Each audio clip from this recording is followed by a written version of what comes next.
So what did I call these episodes? We did something like this before. A Night with Ben and Nate? No, that's not it. Cause No, it's not. It's kind of an Evening with Ben and Nate episode. Except for focusing specifically on one book. We are focusing on one book, but it is a book we just both happen to have read. You more recently than me. You read it specifically as a palate cleanser to Ready Player One. The last episode of which should just have aired previous to this. Yes. What a great palate cleanser. I was engaged with the story. It didn't overstay its welcome. I was interested in where it was going. There were characters. Oh man. No one bowed and started talking about honor. And yet it was set largely in Japan. Yeah. It's amazing how all the Japanese people didn't bow and talk about Godzilla. Yeah. It even had a ninja in it. They did. They had a straight up ninja. Yeah. He didn't bow. And something you may not know, Mr. Nate, is I'm not going to do a full about. Yeah, we're author. kind of just shooting from the hip here. Yeah, this is one of our like free flowing. I called them something. I said something Low about effort. these episodes. It's just kind of we're just hanging out and we're talking. It's not super structured, so hopefully you like it if you're just down to chat. But yeah, so I will tell you one little bit of trivia about the author, whose name is William Gibson, if we did not mention. We're talking about Neuromancer, which is the first book in the Sprawl trilogy. And the Sprawl trilogy is 3 largely separate stories, just sort of set in the same universe. This, much like Ernest Cline, was William Gibson's first novel. Whoa! What a dramatic difference in quality. Well, oh my god! Unlike Ernest Cline, this was not William Gibson's first published work. Yeah, because William Gibson is a wordsmith. Yeah, he is an excellent writer. He is also a big fan of narcotics. Oh, is he still alive? Yeah, he's still alive. Oh my god. Yeah, he's still alive, still writing. He had a book come out fairly recently. Oh my god. Yeah. William Gibson is I haven't read a ton of his stuff, but he is quickly becoming my favorite author, mostly just because he talks not my favorite author, but one of my favorite authors, mostly because of the subject matter, computers and AI and all of the cyberpunk jazz. I say jazz a lot this episode. Look forward to more jazz. But no, he had written short stories. I'm kind of going from memory here, so somebody might have to fact check me, but I believe Neuromancer was commissioned as part of a line of new author sci-fi novels that some publisher wanted to do.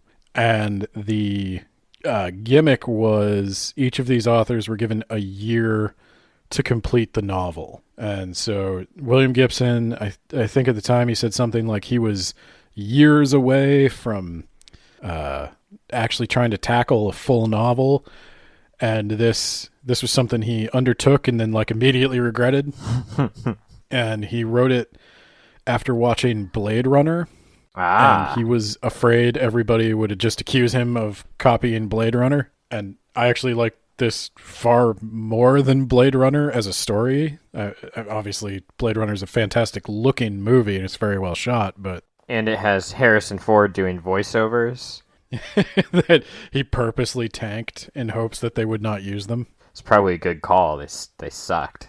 But yeah, so this comes after Blade Runner, but comes before a whole host of other things that it's influenced. Yeah, I was going to ask, because I can see a lot of the fingerprints and DNA of Neuromancer in Shadowrun and Cyberpunk. I'm assuming that Neuromancer was like the grandfather of those two, right? What blew my mind, and I didn't know this when I first read the novel. This is how, I guess, relatively young I am. I didn't know he came up with the idea of calling it The Matrix. Oh my god. Oh yeah, that's another one. The Matrix being. I think the Matrix. Yeah, I think the Matrix though is enough of its. Like I didn't readily notice its similarities. The Matrix deals with way different subject matter, Right. but just the simulation they're in being called the Matrix Right. is an homage to Gibson. They very purposely did that. Whereas Shadowrun and Cyberpunk is about guys setting up to do runs on on stuff. Basically, what this entire book ends up being shameless. is a series of shady underworld dealings. Yeah. No, I really love that. Like, yeah, I mean, you could definitely see the Blade Runner influence in the whole noir. I don't want to say like detective story because this is more of a weird heist, but it has that noir setup where there's like a down on his luck guy just trying to make his way in the world, and he gets caught up in this adventure, and there's just a whole aesthetic to it that I absolutely love. Like I like the plot, but I almost don't even care about the plot. Like William Gibson just manages to like paint a picture with words. Like he really gets you into the atmosphere. Yes. Again, completely unlike the book we read before that just states things matter-of-factly. This book, it builds a world around its characters and its setting so incredibly that it spawned numerous other properties. I definitely think that's a big standout where we talked about Ready Player One where just everything is wrong. In Neuromancer, even though technology wound up going in a different direction and Neuromancer is a little dated, it could still happen, Ben. It could have happened. It's a good bit of sci-fi, even though it didn't accurately predict the future, because it's plausible and it makes sense. Like you can definitely see how these things would have happened, and it doesn't beat you over the head with it. You don't have characters explaining like, guess what, kid? The world sucks now. Because the main characters, they were born into this world. They know no other world. It doesn't suck to them. It's just the world. But you, as the reader, can kind of figure that, yeah, it sucks when you're wandering the streets, clearly trying to die. Yeah. Well, and so many means available to you, just like the freely available drugs. I mean, they're not freely available, but like, they're pretty freely available. He finds drugs pretty quick when he wants to find drugs. Well, yeah, it's like the black markets that are just kind of an open secret that large corporations happily engage in. The rampant pollution, the urban sprawl, which gives the series its name, where the cities are no longer contained within cities. They just spread. There's just like one big giant urban sprawl across the east coast of America. Yeah, except it's not America, I guess. That was in the foreword. Yeah. Yeah, there was a war or something. But the Soviet Union's still around. He addressed that. I thought that was kind of funny. Yeah. He was like, I had to pick between one of them, and so I went with America. Yeah. We will definitely have to cover William Gibson. We'll have to do one of his books. Maybe, I don't know. We could just start with Count Zero if you want. We'll have to do him on the podcast sometime because I would like to talk a lot more about his life. I'm not prepared to talk about it now because I'm too fuzzy on the details, but what I do remember, he had a pretty interesting background himself, and there are a lot of his own experiences in Case. Ooh. And yeah. Ooh. And his relationship with technology is also very interesting. He's been written about in a lot of different ways. Like he's been written about as if he were this tech genius who predicted the future a million times. He's been written about as if he were a total Luddite who lives in a cabin in the woods and shuns technology. And from what I understand, is that true? the truth is somewhere in the middle, in that he's got a pretty good handle on technology. He does use technology, but he's very maybe skeptical is the right word. He doesn't accept or reject it. He just questions it. And I read an interview fairly recently with him where he was talking about, the interviewer asked him, have you ever worried that some of the things you write about would inspire people to make them? Like basically some of the weapons and some of the worst ideas. And he said he has had ideas that he has not written about for that exact reason. Oh, wow. He doesn't want to put them out in the world. Oh, wow. And well, we already have transdermal stimulants, so we're working on AI. You would latch onto that. Hey, the guy needed to get high. His pancreas wouldn't let him, and his liver. So he was like, I need something stronger. William Gibson knows his drugs. That's the other thing he's got a good relationship with. I don't know. Are you into cyberpunk stuff? We've never really talked about it. I've dipped my toes in it. I know I'm going to get verbally abused for this, but I liked the game Cyberpunk 2077. Yeah. Even though it is a glitchy mess, I enjoyed that. I enjoyed more the atmosphere because the gameplay was super easy once you figured out you can just hide behind things and then hack people to die. I tried playing Shadowrun. Actually, I think the thing that probably turns me off Shadowrun the most is the magic, which is very much not cyberpunk, right? Or is that just my weird interpretation of it? Yeah, I was thinking about it right after I asked you if you were into cyberpunk. Is like, how does one really define cyberpunk? Like, what is cyberpunk? And for me, the part of cyberpunk that's always kind of attracted me is creating an AI capable of being God. Well, that's certainly part of it. I have a kind of serious like political opinion that we should give more of our governance over to the machines. Oh yeah, no, I'm ready for the machine overlords. After the last like 8 years or whatever, I guess you just make the source code public. Whatever. Yeah, it's time for the machines to take over. But no, the thing that always interests me the most is sort of the relationship with humans and technology, but in cyberpunk it's specifically the relationship of the human mind with the digital mind of computers and computation. So any kind of like transhumanism or ideas about consciousness, I love that shit. I love Ghost in the Shell. I love William Gibson novels.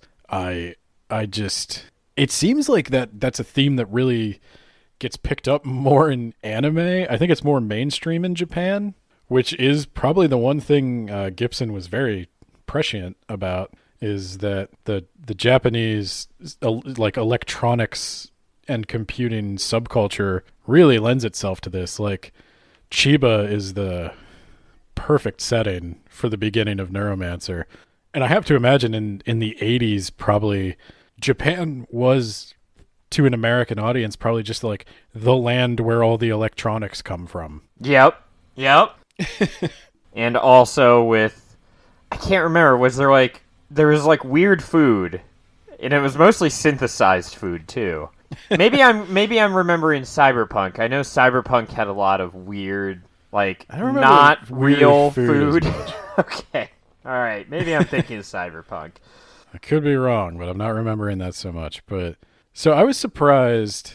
I was kind of surprised when you messaged me that you liked this so much, because it's kind of I don't think it gets douchey, because Case is like the perfect protagonist, because you can tell William Gibson has some like really deep ideas, but he doesn't want to just beat you over the head with them. So you have a protagonist that is like profoundly uninterested in all of the ideas and themes that are going on around him. Like, Case just wants to do the job and get high. Again, this is exactly what the Ready Player One protagonist should have been. Oh, I gotta learn about the 80s. I guess I'll do that because there's money involved, but pass me that pipe. Yeah. But I was kind of surprised you liked it, because you don't normally like my douchey, depressing human misery novels. You know, I don't know. I didn't find it as miserable, even though he is literally back to square one at the end of the book, and he's like worse than square one. I get, because now his addictions are all enabled. Yeah, exactly. He can now get back into the Matrix, and he spent a lot of money unfixing his liver and pancreas so he can do more drugs. And I will say, though, like, that sounds like something we criticized Ready Player One for. The difference being, the novel Neuromancer does not celebrate Case. No. You're very much supposed to be kind of sad that that's how it turned out. Yeah, absolutely. And furthermore, I don't know if we're supposed to really even like Case. No, I don't think so. I think I was going to bring that up. But he feels very real. He feels like a person. Yes. Not a person that you'd want to, like, watch your kids and who you would trust not to do a bunch of drugs and ruin your house or anything. But he feels like a person. I don't think William Gibson is Case, but I think Case is definitely part of William Gibson's personality. And you can tell that Case is a complicated actual person, in that there are things to like about him and there are things to not like about him. And the whole novel, like, Case is even struggling with kind of whether or not he likes himself, or even if he wants to live. And that's why the ending is kind of on a downbeat, because for a while there it seems like he is picking himself up, and then at the end of the adventure it's like, oh yeah, and then it wasn't went magic. back to drugs. He doesn't have anything left to cling to. I spent most of that money fixing my liver so I can get high again. So I guess we should probably talk a little bit about it. If you haven't read Ready Player One, if you haven't read Ready Player One, I was waiting for you to correct yourself. If you haven't read Ready Player One, just listen to our podcast. If you haven't read Ready Player One, don't. That's sort of the tone of our podcast. But Neuromancer, if I could give you like the back of the book plot, there is a guy named Case who is a very talented computer hacker, and computers in the modern world actually interact with your nervous system. And Case used to do corporate espionage style hacking, but he tried to burn one of his clients and steal some money from them, and they caught him, and in exchange, in retribution for that, they gave him a mycotoxin that wrecked his nervous system in the very specific way of he can no longer use the real beefy computers he needs to use for hacking. And so that was like the one thing he was good at, and they took it from him, left him crippled, and kicked him out. Yeah, because he stole their crap. Yeah. And so Case is now in Chiba, Japan, looking for a cure. That's where the most advanced biomedical technology, cyborg stuff is. He's looking for a cure, and he's not having a lot of luck finding it. But then he gets a mysterious offer. A sort of call to an adventure, if you will. By a street samurai, by the way, which is a class in Shadowrun, actually. Oh my god, is it? It is. Wait, is it Molly's the street samurai? Yeah. I think they use those exact words, too. I think I highlighted it in my book, because I was like, oh my god, now I know where they got it from. Well, I was going to say, I mean, street samurai is kind of just like, it's slang for hired gun. Well, it's cool slang. It is cool slang, but She's got retractable blades in her hands, and she's got heightened reflexes And glass eyes. and glass eyes.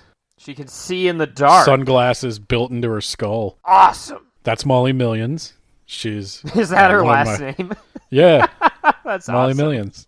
Why does that make me think of like Cowboy Bebop or something? Oh my god, it makes me... This whole thing is so much like Cowboy Bebop. Absolutely. Cowboy Bebop has a lot of cyberpunky stuff too, because it also deals with the like criminal underground and the hacking and like kind of the computers that Ed uses in Cowboy Bebop are kind of neuromancery. But then there's also what Armitage is his name? Yes. A guy who's like, I guess his face is almost like a mask, right? And he's not an actual person. He's fragments of another guy's personality that is convinced that he is this guy. Armitage, that was a crazy reveal at the end. But yeah, Armitage is ostensibly the guy who's running this face. operation. Yeah. He's the guy pulling all these guys together to run this operation. What he offers Case is he'll fix the impairment to his nervous system, and in exchange for that and probably I think they also agree to pay him a ton. A shitload of money capable of replacing your pancreas and liver so you can get high at the end of the book. Yes. Yeah, so he sort of kidnaps Case and asks him, he says, I'll fix your impairment, I'll give you a ton of money, and all you gotta do is one job for me. And Case, I can't remember, does he agree or is he just like kidnapped? Well, Case, he's really skeptical, but I mean, he was already like, he was basically, he wasn't carrying a gun and he was doing really dangerous odd jobs, so he was basically just asking to be killed at this point. And they had projections that were like, you'll be dead in a month. He was kind of trying to commit suicide by like misadventure. I mean, he knew he was taking unnecessary risks and he was doing it hoping someone would kill him. I think the prospect of we'll fix your crappy nervous system so you can get back into the Matrix, that's what got him on board. We should mention, though, that the Matrix is not like the Matrix. It's the next evolution of the internet. Yeah, it's kind of like the internet. Imagine the internet interfacing with your nervous system, you have some limited sense of motion and touch, and your senses are all sort of connected to it, and information flows directly between your brain and the machine. But you're not totally immersed. Like, it's not so advanced that you would ever mistake it for reality. Right. And I like that they have a series of escalating jobs before they go to the final ones. They have to, like, get a piece of hardware that's, like, the digitized cloned brain of one of Case's mentors? Is that? Yeah, the construct. And then they recruit a guy who's like a horrific, disgusting pervert man who can also create like illusions. Yeah. I kind of forgot about him, but yeah, he's an interesting character. So yeah, they have to get the construct because the construct knows how to do the hack. Yes. And the construct is the digitized consciousness of one of Case's mentors. And that's an interesting parallel for Ready Player 2, I guess. Maybe we should save that discussion for Ready Player 2. Oh, God. But it's bad. There's discussion over. The construct asks only one thing in exchange for his help, and that is that it be deleted after the job is done. And he got his wish. Yeah, but yeah, so basically the construct, like, there is a digitized consciousness of a human being, and as you might expect from that hell, they beg for death. So, and he got his wish. That. Good for him. That struck me as real too, though, because I don't think he was digitized. It was not under his own free will. It was not consensual. Yes. Yeah, he did not want his consciousness to be digitized. Yes. And he was like just stored in a library somewhere until somebody spun him up. Yeah, they break into this building and they grab him. Yeah, that's a great scene. And then they yeah, go to space. I did not expect space to come into play here. But I love the way they handle space because it's very like near future tech. It's not there's not artificial gravity, or there is on certain places, but it costs a bunch and you actually have to rotate the space station so fast so that the centrifugal force creates the gravity. It's not magic. Yeah, well, it's just not high super far future tech.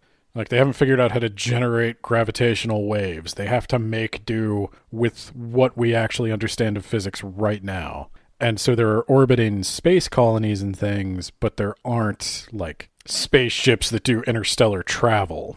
Which is, that's also a kind of Cowboy Bebop thing. Cowboy Bebop, they go all over the solar system, but there's still low-grav environments, and they still have to deal with the practicalities of space travel and cryo sleep and stuff like that. Was I supposed to realize what Neuromancer meant? Because I thought it meant what it is. You thought Case was the Neuromancer? I thought about it. Yeah, I had, when I first read it, I was actually thinking about what we would talk about tonight, and I was like, one of the things I thought about was Neuromancer is like a very publisher-y title. Like, it's almost clickbait, because it's a super cool sounding word. Oh, yeah. It's a very f***able word. You're going to have to bleep that out.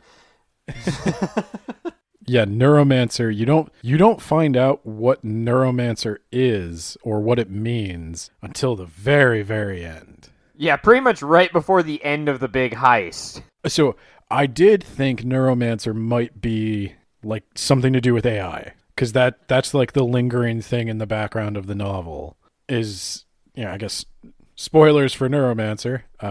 The entity that is actually organizing this heist is not Armitage, but an AI named Wintermute. And you figured that out pretty early on. But you gradually get the reveal of what it's trying to do on this run. Yeah, so Wintermute needs them to do a job.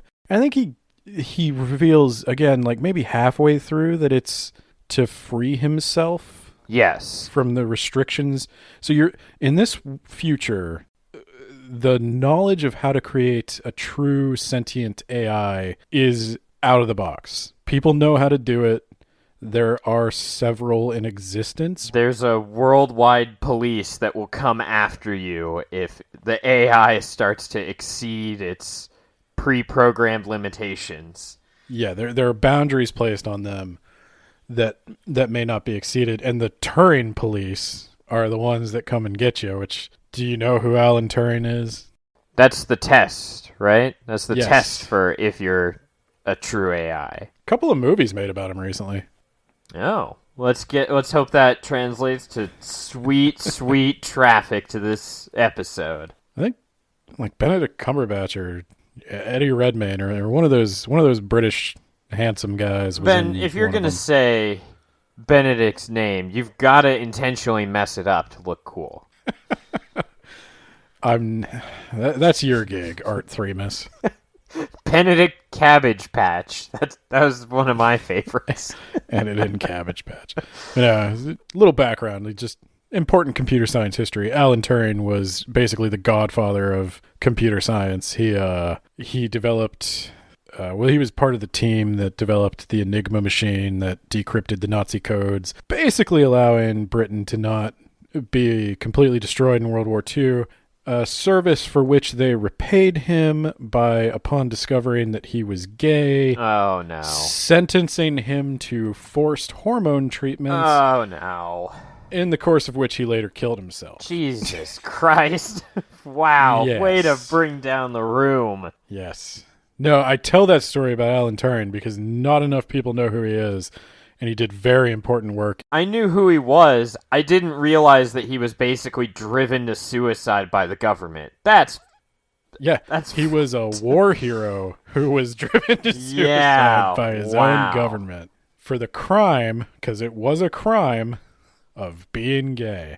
But yes, he developed the Turing test, which is a test to determine if a computer is sentient or sufficiently artificially intelligent.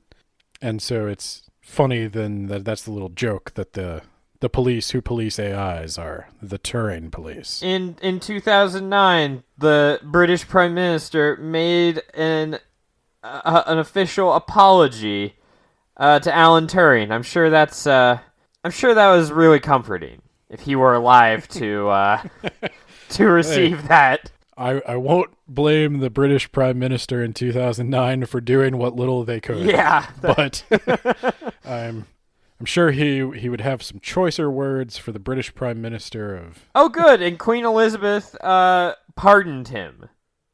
Oh, how kind of. In 2013.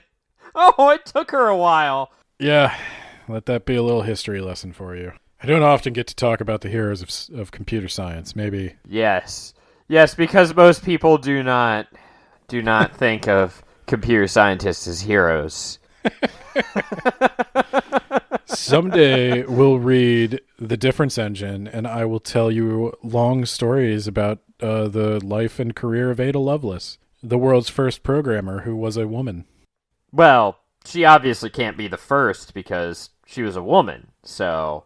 All the first programmers were women. It was kind of considered women's work. Wow, what a 180.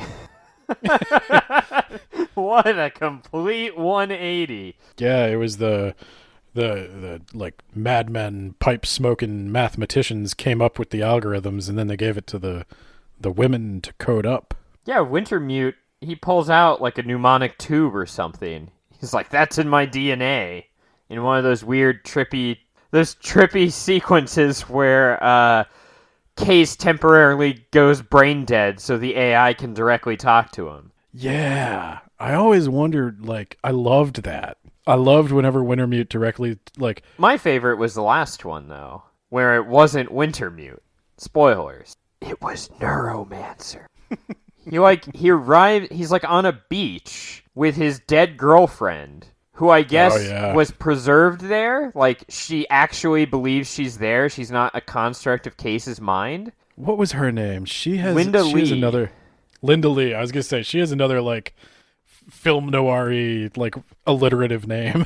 Yeah, I wondered, like, I was like, why are we wasting time on this lady? I mean, it's good, like, world building, but she's out of the book really quickly, but then it pays off later, because... She's never really, like, Case always thinks about her.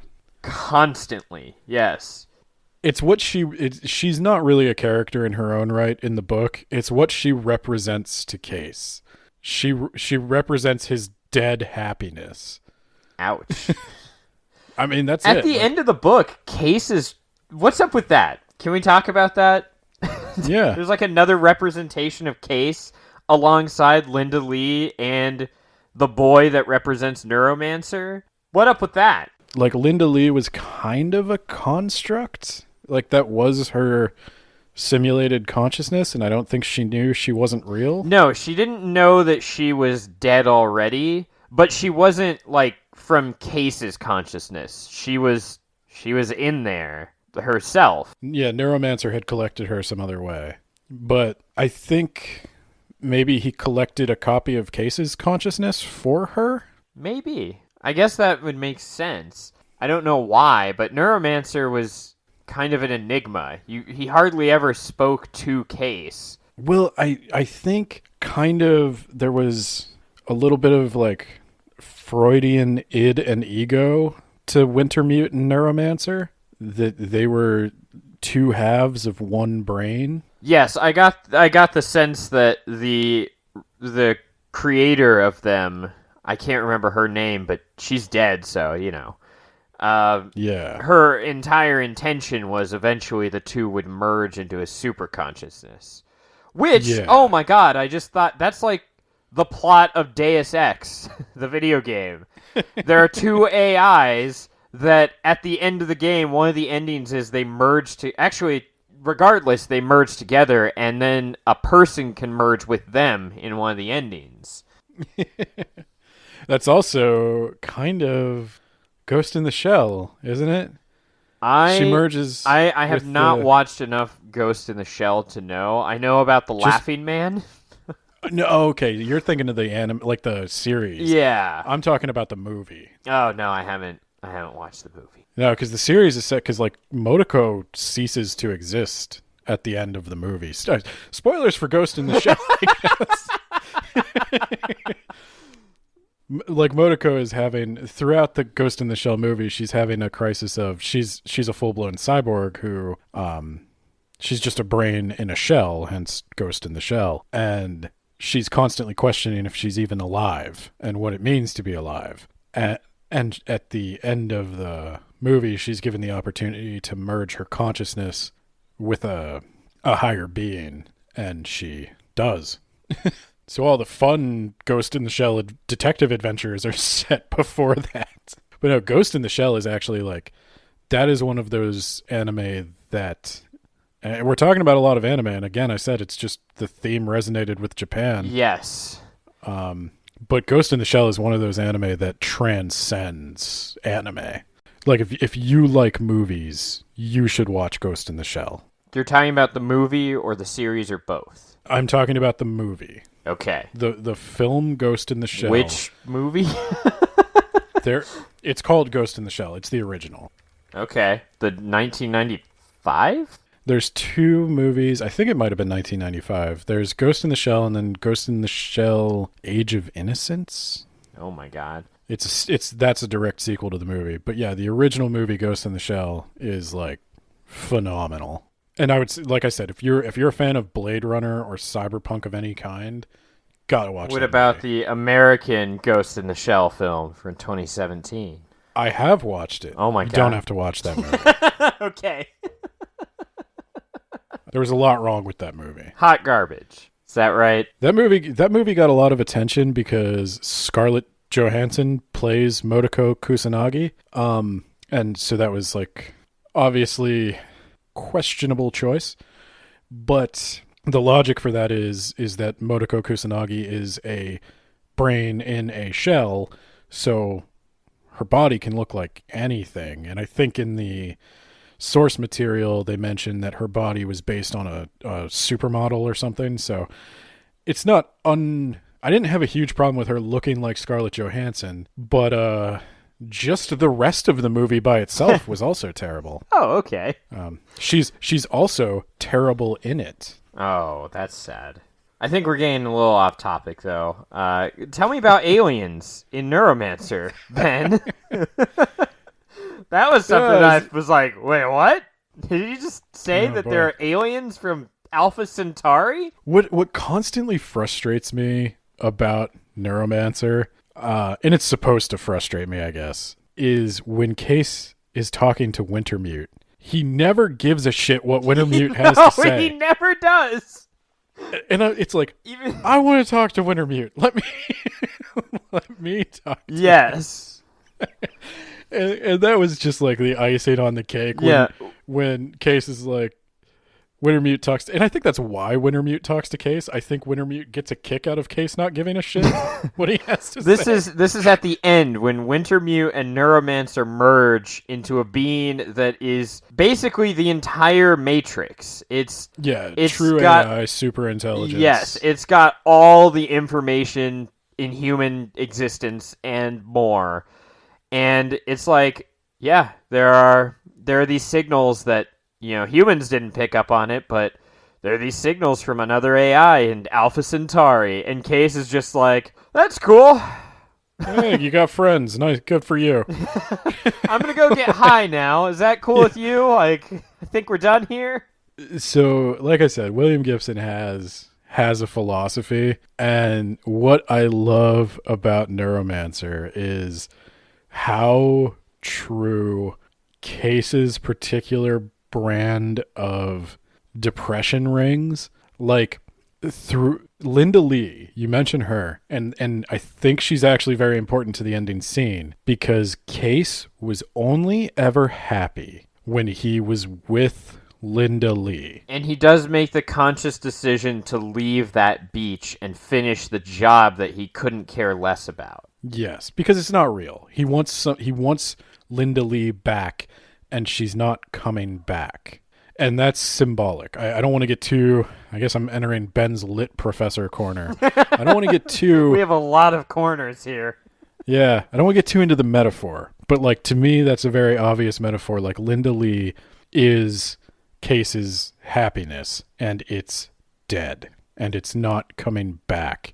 And he is not interested in trying to rebuild it somewhere new. So he just wants to spin out the rest of his days as comfortable as he possibly can, and he doesn't give a fuck about this world. And he kind of starts giving a fuck again right around the time, like when he's with Molly, he kind of starts getting back into things. Yes. But at the end of the book, he's like, I never even saw her real eyes, so, like, there actually wasn't anything there. Well, she leaves. Yeah. If she hadn't left, I doubt he would have felt that way. But because she was able to leave so easily, he realized that... He was kicking her off her game. She also seemed like someone who was like, I want to get out of this crappy life I'm in. She basically gave the I'm 2 days from retirement speech, so I was certain she was gonna die. I really thought she was gonna die. But she when she's getting her ass kicked. I really she's basically like, Case, here's like some parts of my former life that I've never told anyone, and then like she blows him a kiss goodbye basically. He can, like, see through her senses. And she goes down and just gets pummeled almost to death.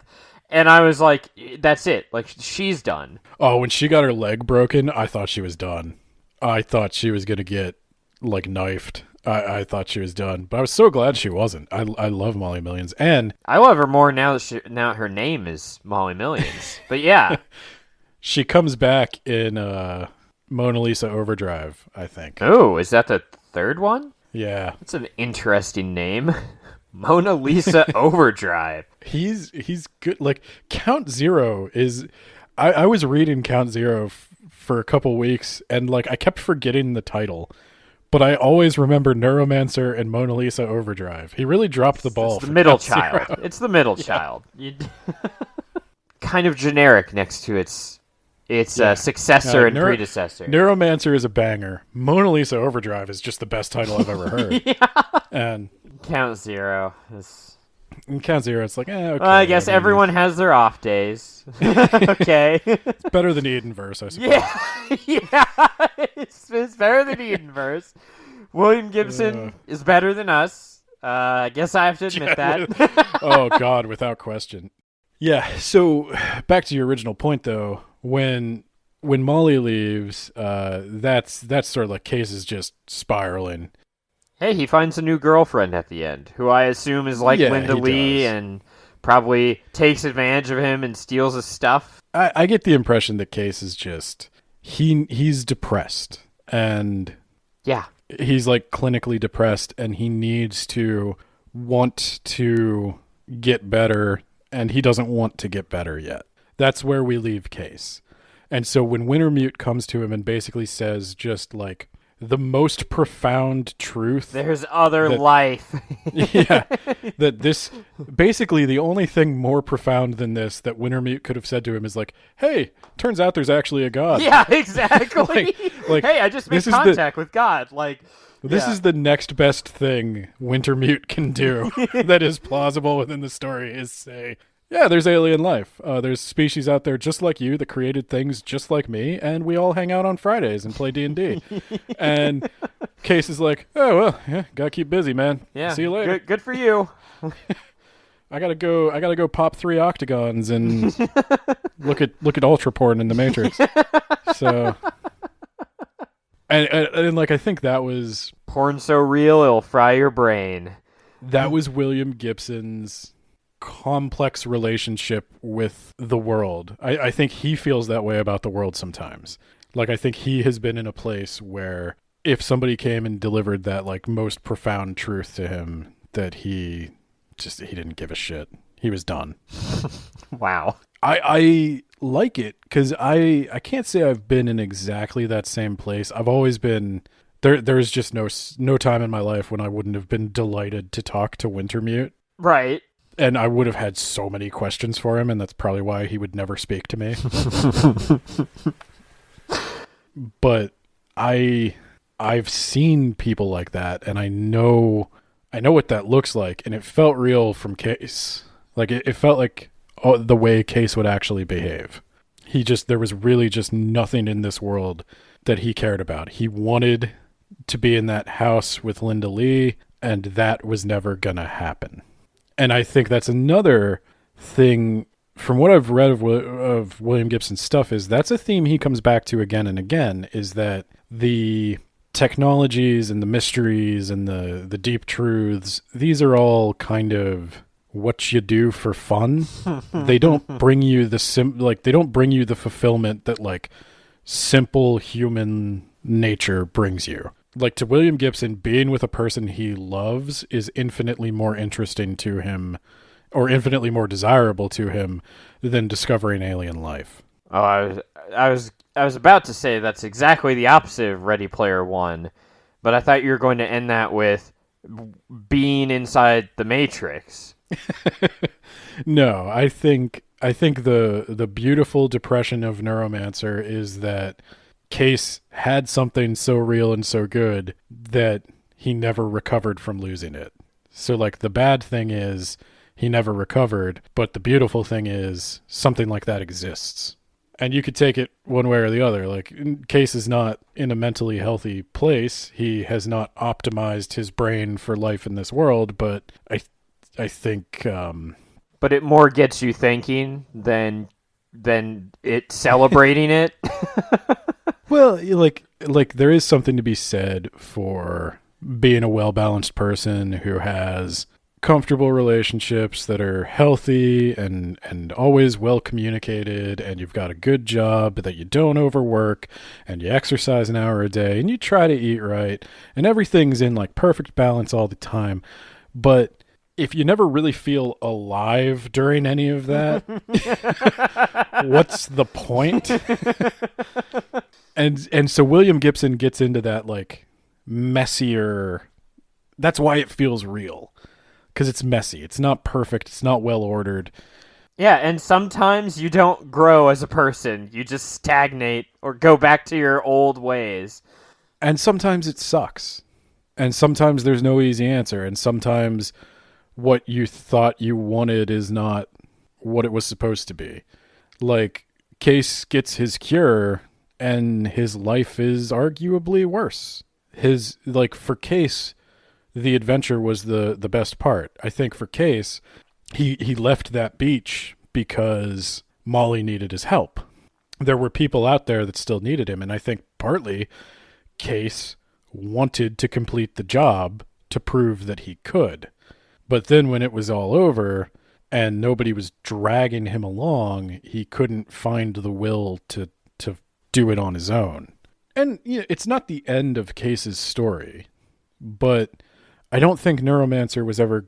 It's not the kind of book that a happy ending really makes sense for. No, the world has this coating of like melancholy. Like, the book starts out describing the sky as like static on a TV, so it's like cloudy and overcast and not all that great.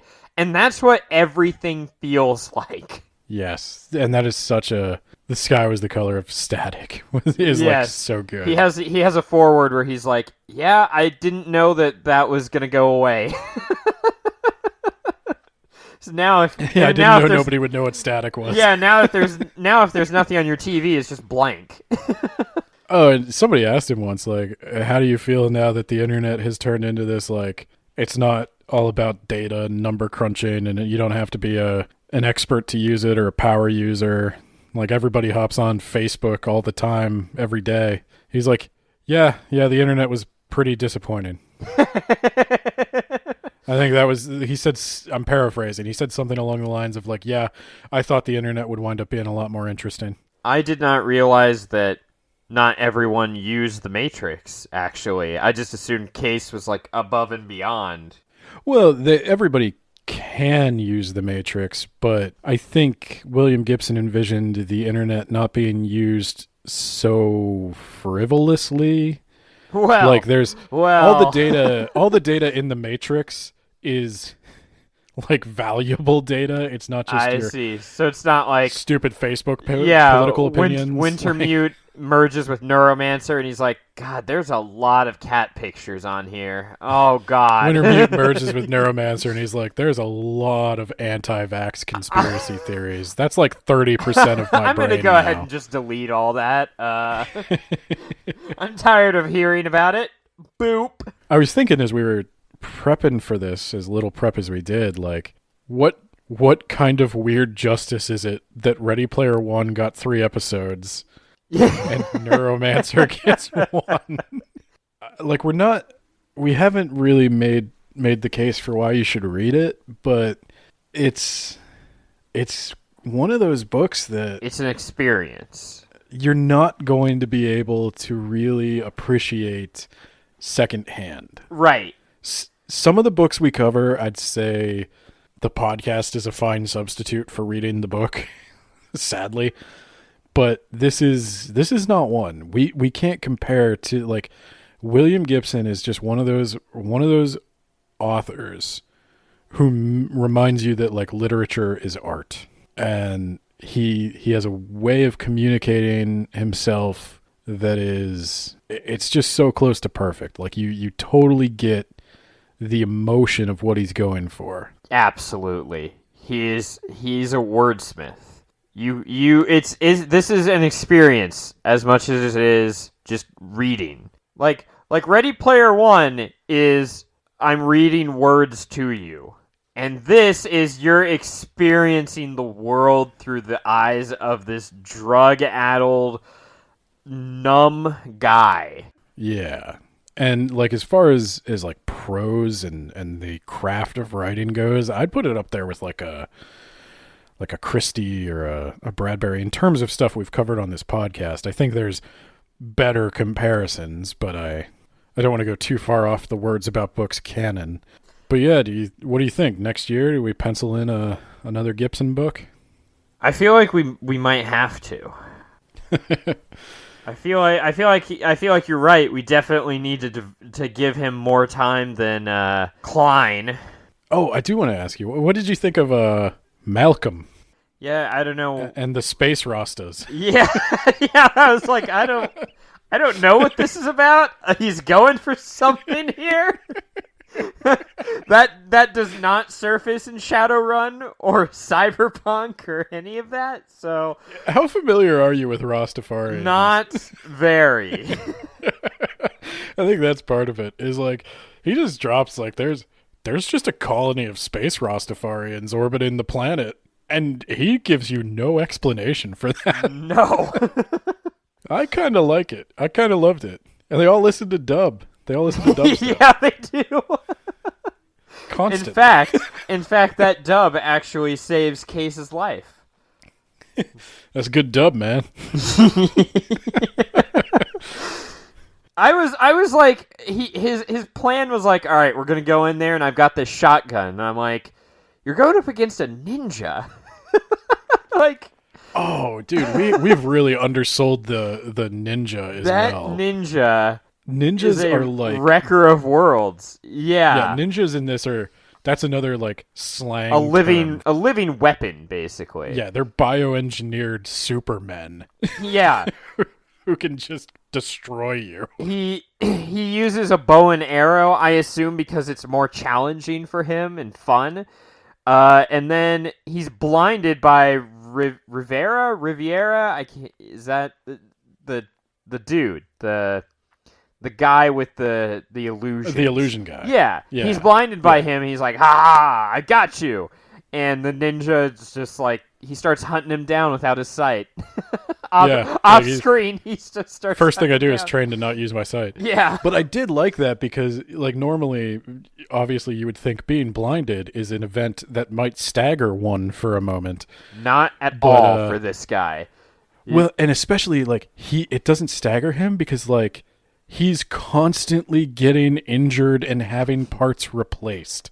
Like that's the other like human being as a machine thing that sort of pervades this world is like Case has organs transplanted like plastic surgery. Yeah, willy-nilly. All right, we're gonna slap in a new liver and pancreas. Cool. Yeah. Like you can just get things replaced, you could get them upgraded, and so people are not only getting tech implanted in them, but like the human body has also been reduced to a machine, which is the other thing I find really interesting about cyberpunk stuff is the brain is information and the body is a machine. And there's just nothing sacred about it anymore. They're free to blend as you are able. Yeah, that was an idea in Deus Ex. Again, another thing that's influenced by this, clearly, where it stops becoming about your humanity, it starts becoming about upgrades and versions, and yeah. Well, yeah, so like this guy loses his sight, and that's not like that's Tuesday for him. Yeah, you don't even realize he loses his sight at first because Yeah. he's too busy counterattacking. He'll just get new eyes. Like you just broke his camera. Yeah, That's what you did to him. Yeah, well, it's Case is like he ducks out of the way of like a knife being thrown at Rivera, and then he's like, "Oh, he was blinded." Case realizes he was blinded after the ninja has already counterattacked and disabled his enemy. But that's another thing to compare and contrast with Ready Player One. And in Ready Player One, Ernest Cline in his point missing DeLorean would be like, "Oh, that's sick. He could get a new liver and a new pancreas, and he could get upgraded heart and lungs and brand new eagle eyes." And William Gibson is like, "I've been with this woman the whole time, and I have no idea what her actual eyes look like. Yes. Like, I have never even seen her real body." Because, like, and he slips that in of, like, William Gibson, he's not trying to say, "Oh, isn't all this neat? Isn't the total, like, reducing of the human Ben, they knew each being other to-" on a mental level. A total isn't the- mental level, Ben. Isn't the total reduction of a human being to the state of a machine just great? Hot. Isn't that like what we've always wanted? No, William Gibson knows that's creepy, and he makes it feel creepy, even though everyone else in this world thinks it's fine and normal. And he manages to use your expectations as a reader to get that point across. You know this should mean more to these people. Like, the idea of taking that guy's consciousness and encapsulating it in a construct, that's horrific. It's supposed to be. It's not right. Like, there's something sacred about humanity that at least that's what our current culture kind of believes. And William Gibson saw that being eroded by consumerism, because corporations are a giant thing in the sprawl world, where all these corporations just kind of do whatever they want. Like, there are laws, there are cops, but they're corrupt and bribable. But that's why it rings so true, is he sees these things happening, the basic eroding of what it means to be human. And I don't think he's necessarily saying it's wrong to integrate yourself with technology. I don't think he's saying that at all. I think what he's saying is be careful and understand what it is you're doing. Absolutely. When you make these choices. And that is something that just whoosh over the head of a book like Ready Player One. Because Neuromancer, again, I have to point out, Neuromancer is name dropped at least twice. Yeah. In Ready Player One. It's kind of disgusting after reading this book. just drove right past that point in his stupid DeLorean. Yeah, well, because it's like these things are cool, and you read them and you think, wow, that might make a nice video game or something like that. And like you said, it inspired so many things. But like the point of the Matrix wasn't, oh, isn't it cool that we can all do kung fu now?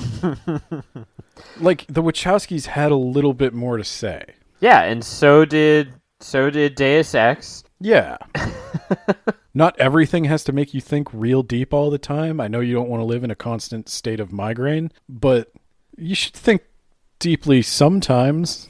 Well, I think that this is a book that manages to walk the line. It's both entertaining and has things for you to chew on. Yeah. Yeah, I think that's a good way of putting it. All right.